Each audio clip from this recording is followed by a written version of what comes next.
Bem-vindos a mais uma edição do JR 15 Minutos, o podcast da Record TV que aprofunda as notícias que mais mexem com a nossa vida. Uma nova modalidade de emprego vai começar a ser testada aqui no Brasil. É a redução da jornada de trabalho de 5 para 4 dias por semana, o 4-Day Week Brasil. Empresas de todos os tamanhos e de todos os setores podem se cadastrar no programa piloto que prioriza o aumento da produtividade com a redução do tempo de trabalho e manutenção do salário pago a partir de um novo desenho na rotina diária. Esse modelo já foi aplicado em outros países com ótimo índice de avaliação. Quais são os principais benefícios para as empresas que adotarem os 4 dias de trabalho por semana? Quais as vantagens para os trabalhadores? E o que precisa mudar na rotina corporativa para a implementação desse modelo? O JR 15 Minutos de hoje recebe a Renata Rivetti. Ela é diretora do Reconnect Happiness at Work, empresa brasileira que está trazendo essa nova proposta de trabalho para o Brasil. Muito bem-vinda ao nosso podcast, Renata. Obrigada, Celso. Feliz de estar aqui com vocês. E quem nos acompanha nessa entrevista é a repórter da Record TV, Adriana Perrone. Adriana, ao longo do tempo o trabalho vem mudando, um processo que foi acelerado pela pandemia e agora nós podemos ter um novo avanço, não é mesmo? Olá, Celso. Obrigada pelo convite. Oi, Renata. Celso, o mercado de trabalho passa por constantes evoluções e esse processo foi acelerado durante a pandemia. Nos últimos anos, com o surgimento de aplicativos e plataformas, novas profissões, funções e hierarquias surgiram e a pandemia acelerou o processo de flexibilização do modelo de trabalho.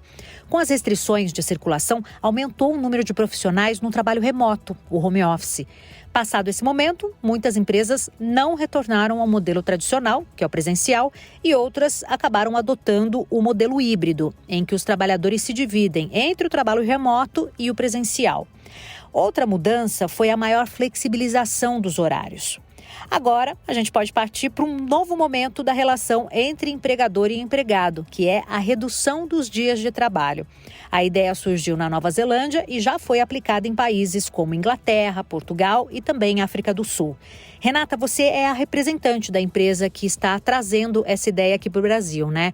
Aqui o modelo começa a ser aplicado em setembro, é isso? Como é que vai ser o processo? A gente vai, nesse momento, primeiro contar um pouco como é que é o piloto, qual a metodologia, quais são as métricas que a gente vai utilizar para mensurar os resultados. Em junho e julho a gente começa, as sessões de informação, em agosto o cadastramento e, de fato, em setembro a gente começa o piloto já com as empresas cadastradas. A partir daí a gente vai mensurar, então, as métricas da empresa antes do piloto, 3 meses depois e 6 meses depois. E a ideia nessa preparação de setembro a novembro é que a gente possa utilizar a metodologia da 4-Day Week Global, ensinando as empresas a redesenharem a comunicação, redesenharem os processos, as formas das relações, também as reuniões, Então a gente prepara as empresas para que elas possam de fato começar o piloto em novembro. Vamos detalhar um pouquinho como é que funciona essa mudança. Ela reduz o tempo de trabalho, mantendo o salário do colaborador. Mas existe uma metodologia para aplicar essas novas práticas, não? Perfeito. Não é simplesmente tirar a sexta-feira, Então o modelo é manter 100% da produtividade, tendo o 100% do salário, reduzindo para 80% das horas trabalhadas. Então a ideia é uma combinação entre o colaborador e a empresa, de que se ele trabalhar 100% mantendo a produtividade dele nos 4 dias, ele ganha como benefício um dia extra. E para isso, como a gente falou, não é tirar a sexta-feira, e sim rever a quantidade de reuniões, rever os processos que as empresas têm,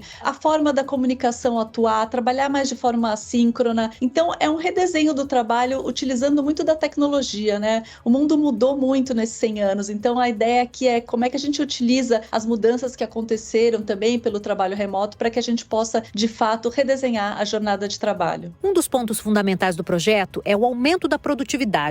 Agora, como melhorar a produção reduzindo o tempo de trabalho? A implementação de novos processos e a otimização do tempo e das atividades são fundamentais para isso? Perfeito. Os dados mostram que a gente é produtivo de 2 a 3 horas por dia. Muito pouco, hoje em dia. Isso os dados britânicos. Aqui no Brasil a gente ainda nem tem esse indicador, mas certamente a produtividade não é tão alta como a gente imagina. Ou seja, estamos sobrecarregados, trabalhando às vezes mais de 10 horas por dia, 5 vezes por semana, e mesmo assim a gente não está com bons indicadores de produtividade. Além disso, a gente tem péssimos indicadores em saúde mental. Então as pessoas hoje estão ansiosas, deprimidas, altos índices de burnout, Então o que a gente vê vê hoje é uma baixa produtividade, um baixo engajamento, alto turnover, né, e alto absenteísmo. Então, o que a gente está propondo é como é que a gente compromete as pessoas a serem mais produtivas em 4 dias, né, aumentar essas 2-3 horas de produtividade diária para que elas possam ter um dia extra, né, o que vai ajudar no final também na saúde mental e bem-estar das pessoas. Tem relatos super interessantes no Reino Unido de pessoas que falam, eu entrava no Facebook várias vezes por dia e quando foi proposta nessa semana de 4 dias, eu entendi que não dava mais para fazer isso e tudo bem, porque eu teria um dia para me dedicar para aquilo que realmente eu poderia escolher, né? Então, as pessoas se comprometem com uma produtividade adicional nos 4 dias da semana. Agora, Renata, para que esse modelo funcione, é fundamental que toda a empresa esteja interessada e comprometida com a mudança. Um outro ponto, as empresas que optarem por testar essa nova modalidade terão algum suporte, alguma orientação? A gente entende que precisa todo um trabalho, né, de educação para as pessoas, para que elas possam fazer as mudanças necessárias. Então, o nosso trabalho junto com a 4-Day Week Global e com o Boston College é toda essa preparação, né, de primeiro mensurar os indicadores e trabalhar a metodologia. Então, a gente vai ter durante setembro e novembro 10 aulas com o fundador da 4-Day Week Global, Andrew Barnes, com o diretor Alex Peng, com a Gabriela Brasil, que é a head de comunidade deles, que é especialista em produtividade, e comigo também falando sobre saúde mental e bem-estar. Então, as empresas vão ter todo um estudo, toda uma preparação para que elas possam, de fato, não simplesmente tirar a sexta-feira, mas redesenhar o que precisa ser redesenhado para que as pessoas possam atuar em 4 dias de forma mais produtiva. Um estudo feito no Reino Unido mostrou que 92% das empresas que optaram por testar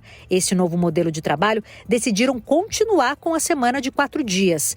E 18 de 61 empresas afirmaram que a mudança é permanente. E mais, durante o período de 6 meses, o estresse e o esgotamento dos funcionários diminuíram mais de 70%.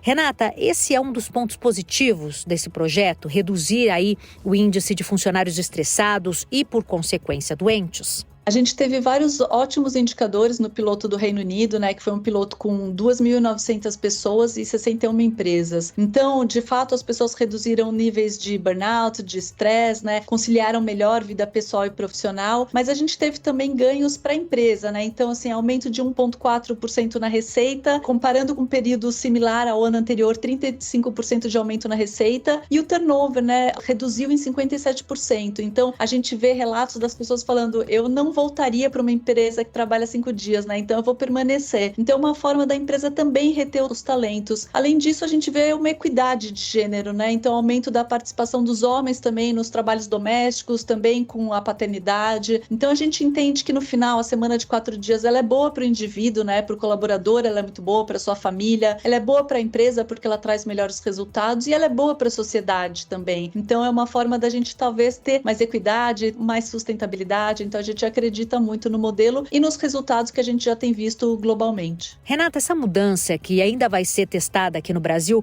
pode alterar o comportamento do profissional que busca uma oportunidade no mercado de trabalho? Hoje nós já temos trabalhadores que buscam empresas que oferecem o trabalho à distância, o home office, ou então o híbrido, né?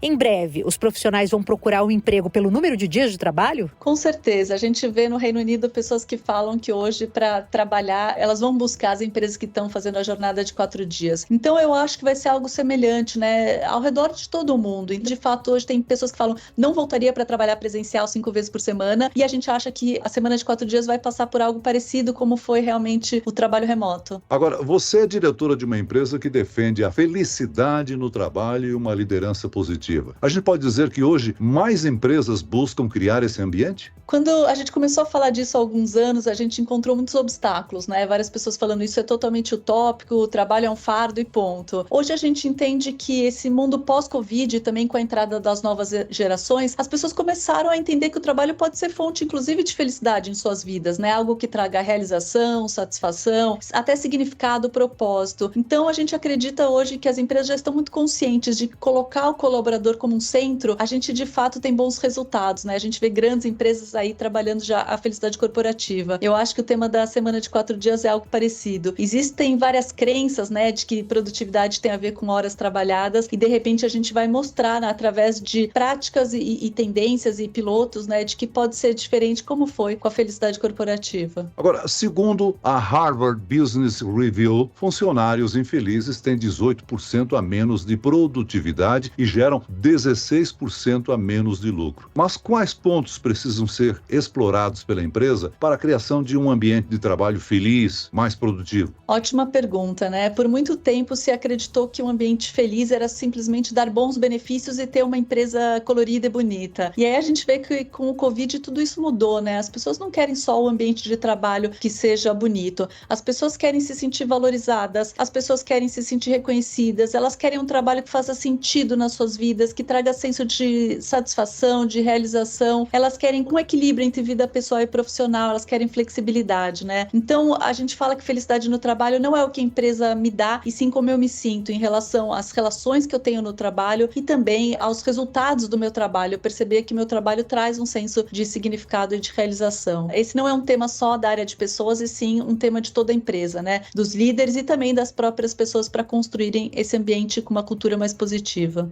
E essa felicidade não é responsabilidade só do empregador, né? É importante a gente dizer, cada trabalhador tem um papel na construção desse ambiente, certo, Renata? Não adianta esperar a empresa perfeita, né? Não existe isso, o Brasil perfeito, né? O mundo perfeito. Então, cada um de nós tem essa autorresponsabilidade de entender o que faz sentido para mim, o que eu gosto. Então, primeiro aspecto, certamente, é autoconhecimento. Eu preciso me conhecer. Segundo, é autorresponsabilidade, né? Se eu quero uma empresa melhor, o que eu estou fazendo para construir isso? E, por fim, disciplina, né? A gente fala que felicidade ninguém vai fazer por nós, é acordar todo dia e fazer escolhas que façam sentido para a nossa vida, hábitos mais positivos, né? Então, dá trabalho ser feliz, mas é possível. Agora, pensando de uma forma global, é uma tendência que cada vez mais empresas busquem mudanças na sua rotina para melhorar as condições de trabalho? Com certeza.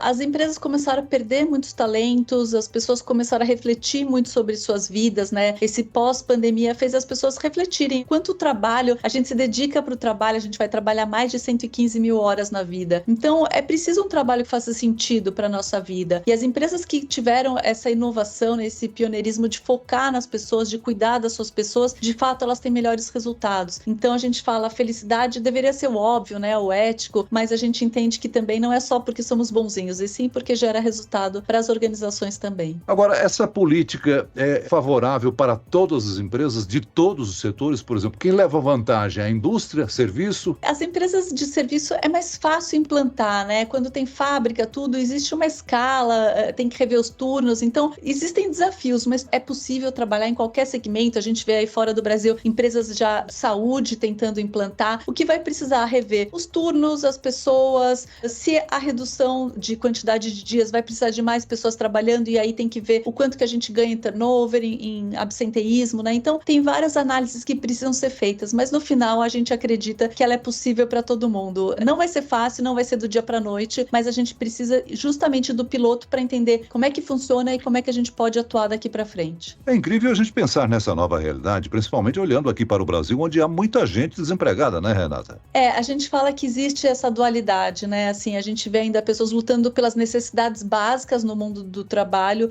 enquanto a gente vê tendências de home office, de pioneirismo, como a semana de 4 dias. Eu acho que isso sempre existiu e vai continuar existindo, né? O que a gente precisa tentar garantir é que seja justo cada vez mais para mais pessoas, né? Acho que essa é uma preocupação que a gente tem e que precisa se importar, para que não só as necessidades básicas sejam atendidas, e sim, todos tenham as mesmas possibilidades. Você falou durante o nosso podcast que não é simplesmente abolir a sexta-feira do rol de trabalho, né? Mas pode ser aplicado um outro dia da semana como supressão do dia menos de trabalho? Pode ser. A maioria das empresas que passaram pelo piloto acabaram escolhendo pela sexta-feira, né? Fica mais fácil da pessoa conciliar a vida pessoal e profissional. Mas algumas empresas fizeram escalas também. Então, quando ela tem atendimento de clientes, alguns colaboradores tiraram a sexta, outros tiraram a segunda. Em algumas empresas, eles preferiram a quarta-feira. Então, o piloto é importante justamente para isso, para que a empresa possa entender o que funciona para ela. Não tem uma fórmula mágica, né? O nosso trabalho é ajudar com a metodologia e ajudar as empresas a construírem esse novo cenário. Mas elas vão ter que olhar internamente o que funciona e o que não funciona também. Renata, para encerrar, eu quero que você reforce quais empresas podem se inscrever no projeto de redução da jornada de trabalho de 5 para 4 dias e como fazer. Todas as empresas podem se inscrever, e agora em junho e julho a gente vai fazer sessões de informação para contar um pouco mais sobre o piloto. Então é só se cadastrarem no site www.harvard.edu www.4dayweekbrasil.com, e com isso a gente vai mandando informações de como é que funciona o piloto, o que precisa para participar. Mas interesse a gente tem aí de várias empresas de diversos lugares do Brasil e de diversos segmentos, então qualquer empresa pode se inscrever. Muito bem, nós chegamos ao fim desta edição do 15 Minutos. Eu quero aqui agradecer a diretora da Reconnect Happiness at Work, Renata Rivetti. Muito obrigado, Renata. Obrigada, foi um prazer participar. E agradeço a presença da repórter da Record TV, Adriana Perrone. Obrigado, Adriana. Celso, Renata, eu que agradeço muito o convite. Um abraço para vocês.